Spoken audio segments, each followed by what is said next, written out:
Hey guys, welcome back to Tip Tuesday. My name is Matthew Sturkey with Stone Mill Log and Timber Homes. Thanks for joining us. Last few weeks, we talked about tips for selecting windows and doors for your log or timber frame home.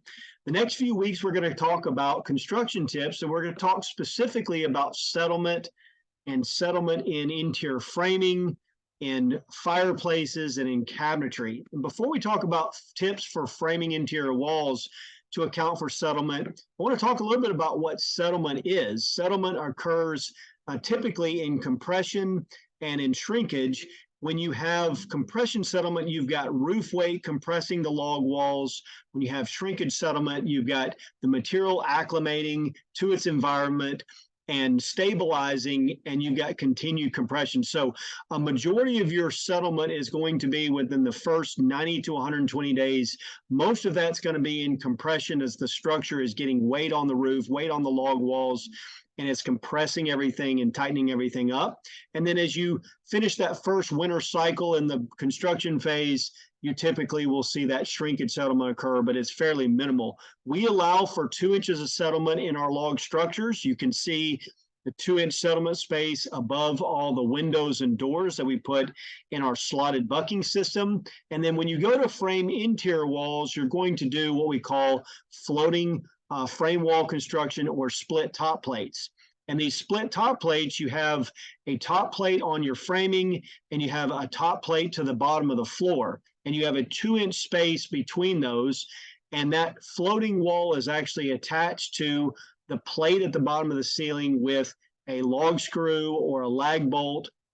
And that allows you to stabilize the wall, create a rigid connection, and it allows that settlement space above. So you would bring your wall treatment after you've wired and insulated, you bring your wall treatment up to the top of the plate on the framing, and then you trim out over the top, and that trim actually floats over the top of the wall treatment on your frame wall. And that top plate at the bottom of the floor or the bottom of the beam is actually going to be wider than the wall below by the thickness of your wall treatment so that that trim floats. And so that is the way that we typically recommend interior wall framing to account for settlement.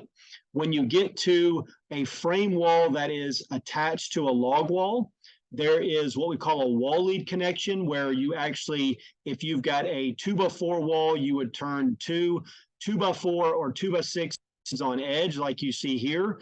You would block in between with 1/2-inch sheathing between the studs that are turned on edge to create a 3.5-inch wall that measures and matches up with the width of your framing.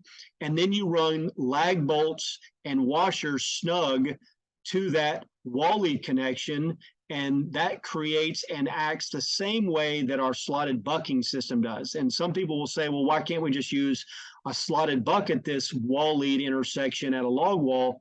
This actually provides, this wall lead connection provides a much more rigid connection. So this is the preferred practice, where you turn 2 studs on edge, you block in between to hold that dimension, you create a 3.5-inch width to match up with the width of your framing, and then you run lag bolts and washers snug against that wall lead connection so that that log wall can settle where those frame walls are connected to the log walls. So these are the preferred practices. These details are going to be included on our construction drawings. We have construction details, images of these connections and how to do these connections properly.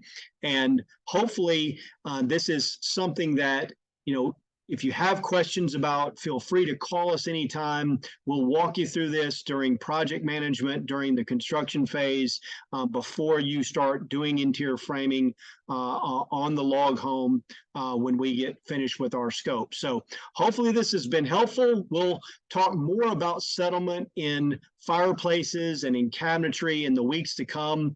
And if there's any questions about settlement in framing interior walls, please reach out to us or myself anytime. We appreciate you joining us for Tip Tuesday. We look forward to you joining us for more Tip Tuesday next week. Until then, stay safe and healthy and take care.